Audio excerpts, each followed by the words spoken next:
Sandbag Fitness Systems.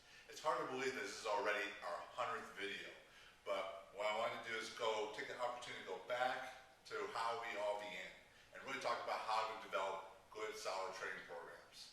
As sandbag training and other odd implement training has gained some popularity in the mainstream, the one sad part is good, sound training has sort of fallen to the side for just random, cool acts of different drills and exercises.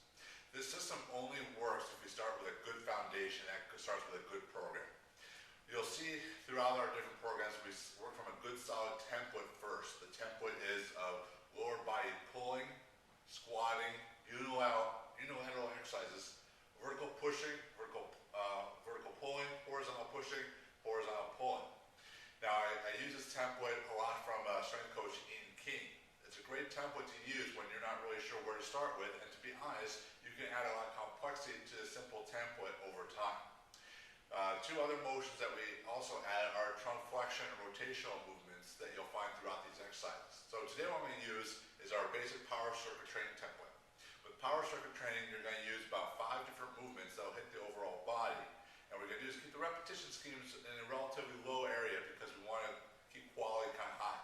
Certain exercises lend themselves well to doing higher repetitions. We'll go over those in the future videos. You'll also see that intermixed with sometimes low rep, high rep exercises as we see how sandbags can be adapted to both cycles, because both are important to do.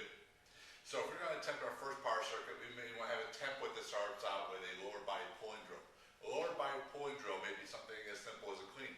Now cleans with a sandbag aren't necessarily simple. We generally teach first to grab by the handles because people are familiar with handles in most type of implements. However, the handle with a sandbag is quite different because the weight's going to sink away from you. So it's going to keep you pulling vertically towards the body, which is great for most athletic type of developments and full development of the posterior chain, the glutes, hamstrings, and lower back. So the bag wants to start close to you with a push to the heels and a little jump. You're going to roll the bag up your body. You see my finish positions with my elbows high, not low. This allows me to transition well to other movements or to go right back into the clean by unrolling and seeing my butt back. You can see it become a nice fluid movement. So the clean can be a great exercise in and of itself, depending upon the repetitions and the load used. For more of a fat burning effect, you can keep rest intervals short and keep the reps about 5 to 10. If you're going for strength development, you keep the rest a little bit longer and go from sets anywhere from 2 to 6. So now we've done a lower by our hip pulling drill. We now want to go to a vertical pushing drill. So this means anything overhead.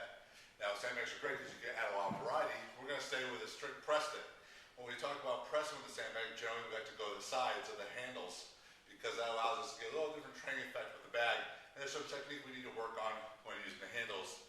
So we're going to roll these flaps to the side. We're still going to clean the bag up, but now the clean's going to be a little different because I have to get a little bit lower and use a little more arms. From here, my legs locked, pressing the heels, straight overhead. You'll see how the bag finishes more by my ears over my crown of the head, not in front of my body. A common mistake people make when they're dealing with sandbags because they're so awkward is they end up almost doing an incline press, which is incorrect. Again, with a clean and press, you can either choose to do the clean every time to reinforce good movement and overall strength. Then your repetition is going to be a little bit lower. You can work just on the press, and you can make the repetition a little more moderate depending upon your training goal and the load of the bag. So now we're going to move on to unilateral exercise. One of my favorite, and if we're going to stay on the hip side of things, is a single leg good morning. It's actually a very